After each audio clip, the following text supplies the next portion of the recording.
kemarin menangnya 1-0 ya Pak lawan Myanmar. Ada evaluasi khusus nggak dari Pak Erik kepada tim? Lalu juga ini Pak Sumaji bilang akan melayangkan surat karena banyak pemain Myanmar yang kasar gitu ketika pertandingan kemarin. Ada tanggapan soal ini Pak?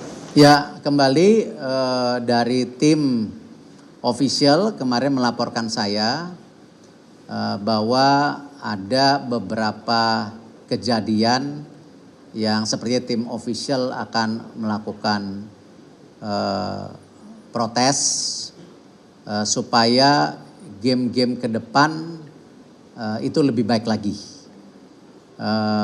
Saya melihat kemarin ketika saya menyaksikan di televisi, kebetulan saya ada rapat, ya memang ada kejadian misalnya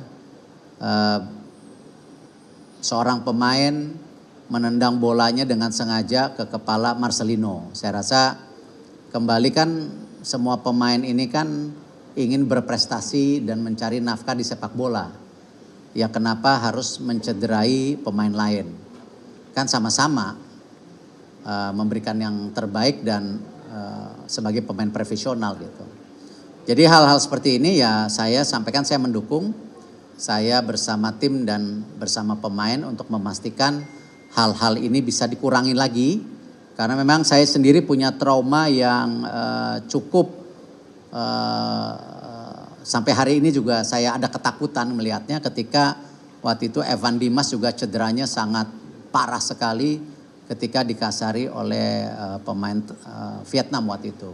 Nah hal-hal ini saya harapkan ya kita harus saling jaga, apalagi negara Asia Tenggara kita ini sebuah negara bersahabat yang kita ingin juga tingkatkan kualitas permainan kita supaya level kita bisa naik ke Asia. Karena itu kemarin saya juga bertemu presiden dari Thailand, banyak juga presiden AFF, General Samet, lalu Sekjen Winston untuk menyuarakan standar permainan AFF ini harus naik kelas dengan memberikan pertandingan yang bersih dengan perwasitan yang baik gitu.